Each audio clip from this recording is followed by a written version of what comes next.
محترم مسلمانانو ورونو یو ډیره زیاته د خوشحالۍ او ډیره زیاته ناشنا خبره ده. تاسو په سکرین باندې کوم یو تصویر ښکاري، دا یو سړی دی د لیبیا. د په الله پاک باندې کلک او مضبوط یقین دا وکړو او دی وی چې یاره زه به د بیت الله شریف حج دپاره لازما ځم. په الله پاک باندې توکل وکړو، په الله پاک باندې بروسه وکړله. داسې دعاګانې د عامر قذافي غوښتلې وې، داسې دعاګانې چې خلکو ته حیرانه شو. د ده ډېره زیاته ناشنا او ډېره زیاته عجیبه واقعه ده که نه. تاسو حیرانه شئ، کیدای شي ایمان د زموږ استادو تازه شي. دومره ناشنا واقعه ده چې د انسان ایمان تازه کېږي او سره د انسان د بدن ویښته پې ودرېږي چې ربه دومره ناشنا کمالات، دومره ناشنا معجزات تا وښودل. دا د عامر قذافي، دا د لیبیا اوسیدونکی دی.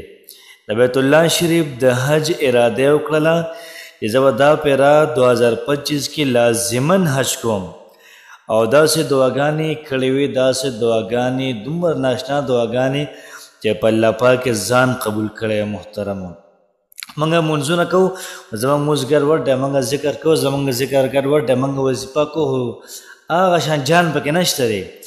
څومره چې دې سړي په الله پاک باندې ځان قبول کړی.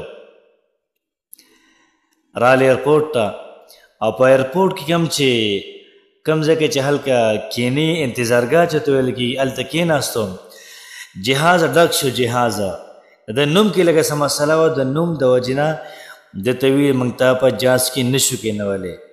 دی په جهاز کې کېننو او باقي څومره حاجانو هغه ټولې په جهاز کې کېنول او مکې مکرمې طرف ته جهاز دا روان شو.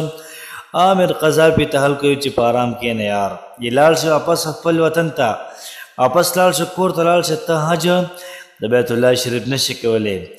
د کلک ارادې ته وګوره، دومره کلکه اراده کړې په الله پاک باندې ځان قبول کړی دی. وایي نه، زه به لازما د بیت الله شریف حج ته ځم، زه به خامخا د بیت الله شریف حج کوم. به ناسته دی او ذکر کوي، ناسته او ذکر کوي، دعاګانې کوي. جهاز چې کله نیمه ګنټه وشوله واپس رالی، په جهاز کې پرخ رالی، پرخ عمله راله. کم چې جهاز ټیکول والا د هغوی راله، جهاز یې بلکل برابر کړ، بلکل اوکې شو. د هغې نه بعد جهاز دوباره دی مکې مکرمې طرف ته روان کړم. هلته کې پایلټ ته هلکې وي چې ګوره یو سړی پاتې شوی راویهیجو. پایلټ وایي نه، دا زموږ د رولز خلاف دي، موږ خپل رولز د یو سړي دپاره نشو ماتولی. نو د هغه دپاره یې دروازې کولو نه کړلې. جهاز په دویم ځل پاسېد او مکې مکرمې طرف ته روان شو. داسې نیمه ګنټه مزل یې چې دوباره پکې پرخ رالی او دوباره په ایرپورټ باندې دا جهاز دا راکوز شو. عامر قذافي ته چې وایي جهاز ګورې په دویم ځل بیا رالی. ده ویل زه به لازما ځم، زه به خامخا مکې مکرمې ته ځم. الله پاک ما غواړي یار د پوره جهان را یو ځای شي، دوی ما نشي پاتې کولی. او هغه وشوله چې الله پاک وغوښتو خپل کور ته یې بوتو. جهاز واپس رالی. جهاز چې کوم پایلټ دی هغه وایي چې عامر قذافي دا موږ نه هیجولی، موږ یو قسم مکې مکرمې ته نه شو تللی او نه زموږ دا جهاز هلته کې رسېدی شي. دا سره الله پاک قبول کړی دی. هغې چې کله جهاز کې کېنو، جهاز بلکل ټیک شو، مکې مکرمې ته دا ورسېدو. محترمو، یو ناشنا معجزه وشوله، یو ناشنا کار وشو، ډېر ناشنا کار وشو.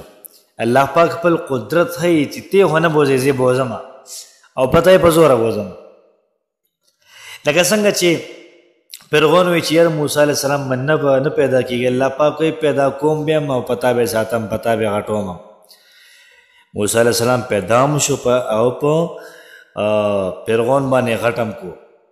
دې ته وایي یو سړی توبه وي سره موسی علیه السلام په قوم کې باران شروع شو. الله پاک وایي که دې سړي راته ویلی وی چې الله پاک پوره جهان معاف کړه، ما پوره جهان معاف کړی وی. نو د عامر قذافي داسې دعاګانې غوښتې وي چې الله پاک خپل کور ته وبلو. او خلکو ته په ایرپورټ کې وي چې هلکه ځه لاړ شه کور ته په ارام کښېنه، کله به دوباره اپلای وکړي، دوباره به دا هیله وکړي بیا به د بیت الله شریف حج وکړي که نه څه فرض خو نه دی یار بیا به لاړ شي دا پیره فرض نه ده بلې پیره به حج وکړي ده وی نه زه به دا پیره خامخا ځم چې کله د انسان ارادې مضبوطي که نه او کله انسان لږ مضبوطي په الله پاک توکل وکړي الله پاک خامخا انسان لپاره لار کولوي ومن یتق الله یجعل له مخرجا څوک د الله پاک نه یریږي الله پاک نه یریږي الله پاک د هغه لپاره لاره کولوي موږ تاسو وظیفې کوو که نه څنګه وظیفې کوو ځان ته وګورئ موږ څنګه وظیفه کوو بیا موږ ګیله هم کوو چې کار نه کوي ولې کار نه کوي دا سړی څنګه لاړې مکې مکرمې ته بس لږ اعتماد پکار دی نو لږه توجه پکار ده لږ په الله پاک باندې ځان قبلول پکار دی الله پاک دې زموږ استاسو تمام کوششونه قبول کړي